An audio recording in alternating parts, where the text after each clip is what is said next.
Welcome to Phoenix பறவை YouTube channel. அனைவருக்கும் வணக்கம். இப்போ போட்டிருக்க வீடியோ பிடிச்சிருந்தா நம்ம சேனலை சப்ஸ்கிரைப் பண்ணுங்கள், லைக் பண்ணுங்கள், ஷேர் பண்ணுங்கள். மேலும் வீடியோக்கள் போட என்னை ஊக்கப்படுத்துங்க. அப்போது இவ்வளோ ஃபென்டாஸ்டிக்கான ஒரு பிரெயின் இருக்குது நம்மக்கிட்ட, ஆனால் படிக்கிறதுக்கு மட்டும் ஏன் கஷ்டப்படுது அப்படின்ற ஒரு கேள்வி இருக்குது. இவ்வளோ ஃபென்டாஸ்டிக்கான பிரெயின் தானே இருக்குது, ஆனால் படிக்கிறதுக்கு ஏன் கஷ்டப்படுது, இதை நம்ம புரிஞ்சுக்கிட்டோம். ஓகே, ஸோ இதுக்கு 3 முக்கியமான காரணம் இருக்குது. ஏன் படிக்கிறதுக்கு அது கஷ்டப்படுது அப்படின்றதுக்கு 3 முக்கியமான காரணம் இருக்கு. முதல் காரணம் என்னன்னா, அதாவது நம்ம படிக்கிறதுக்கு முன்னாடியே இது ரொம்ப பயங்கர கஷ்டமான ஒரு விஷயம் நம்ம மைண்டுக்குள்ள ஒரு ஐட்டம் இருக்கு. ஏன்னா நம்ம புக்கை திறந்து பார்ப்போம், பார்த்த உடனே அதுல 4 வார்த்தை நமக்கு புரியாது. ஐயோ இது பயங்கர கஷ்டம் போல இருக்குன்னு வச்சிருவோம். மேத்தமெட்டிக்ஸ் பார்த்துருக்கீங்களா? அல்ஜீப்ரா தெரியுமா? பார்த்துருக்கியா? அல்ஜீப்ரா போட்டிருக்கியா? சம்மு இல்லை கால்குலஸ் எத்தனை பேருக்கு தெரியும்? கால்குலஸ் படிச்சிங்களா? கால்குலஸ் +2 பசங்களா? கால்குலஸ் எத்தனை பேர் கால்குலஸ் நல்லா வரும்? பார்த்தாலே கடுப்பு எத்தனை பேருக்கு வரும்? ரைட்.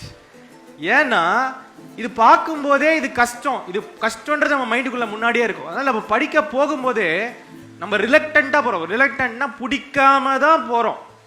வீட்டில் நொக்குனா தான் நம்ம போவோம். என்ன பண்ணுவோம்? 5 மணிக்கு வந்து புக்கை எடுத்து வைப்போம், நாளைக்கு இதை படிச்சு முடிச்சிடணும் அப்படின்ட்டு.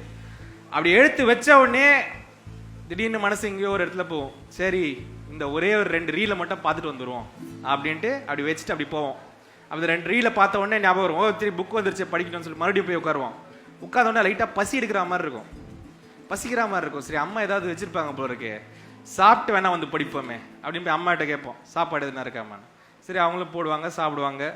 சாப்பிட்டு லைட்டாக அப்படி வெளியே போயிட்டு ஒரு ரவுண்டு, சாப்பிட்டோன்னே ஜீரணம் ஆகணும்ல, அப்படி ஒரு ரவுண்டு போயிட்டு வருவோம் அப்படின்ட்டு அப்படி ரவுண்டு போயிட்டு வருவோம். அப்புறம் ரவுண்டு போயிட்டு வந்த உடனே உட்கார்ந்த உடனே சரி எல்லாம் ஃப்ரெஷ்ஷாக இருக்குது, இப்போ உட்கார்ந்த உடனே லைட்டாக ஒரு உறக்கம் வரா மாதிரி இருக்கும். சரி, தூக்கம் வருது, தூங்கிடக்கூடாது சொல்லிட்டு முகத்தை போய் கழுவுவோம். நான்லாம் 4 தடவை கழுவேன் முகத்தை, 5ஆவது தடவை மறுபடியும் வந்து தூங்குவேன், ரொம்ப ஃப்ரெஷ்ஷாக வந்து தூங்குவேன். அப்படி முகத்தை கழுவிட்டு வந்தாலும் கடைசியில் ஒரு 2 ஹவரில் தூங்கிடுவோம். அப்புறம் நம்ம என்ன யோசிப்போம்னா, சரி இன்னைக்கு வந்து ரொம்ப லேட் ஆயிடுச்சு, லேட் ஆகும்போது நம்ம படிக்கக்கூடாது. என்னது லேட் ஆயிடுச்சுன்னா படிக்கக்கூடாது, ஃப்ரெஷ்ஷாக படிப்போம். காலையில் 6 மணிக்கு எழுந்திரிப்போம் அப்படின்ட்டு போய் படுத்துருவோம். என் கதையும் உன் கதையும் ஒன்றா?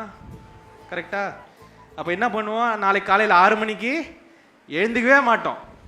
அப்புறம் அம்மா வந்து தொடப்பக்கட்டி எடுத்து அடித்தாதான் எழுந்து ஓடுவோம்.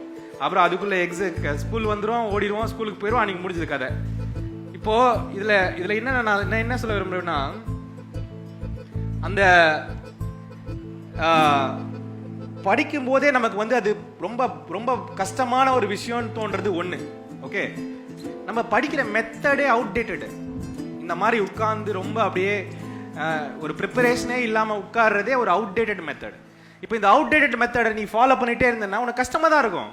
நீ சைக்கிளில் திருப்பி உட்காந்து எவ்வளோ நாள் ஓட்டினாலும் உனக்கு அது கஷ்டமாக தான் இருக்க போகுது. ஏன்னா சைக்கிள் வந்து முன்னாடி உட்காந்து ஓட்டுறதுக்கு தான் டிசைன் பண்ணப்பட்டது, பின்னாடி தலைகீழாக உட்காந்து ஓட்டுறதுக்கு இல்லை. ஆனால் நீ என்ன பண்ணுற, டெய்லி அதை தலைகீழாக உட்காந்து ஓட்ட ட்ரை பண்ணுற.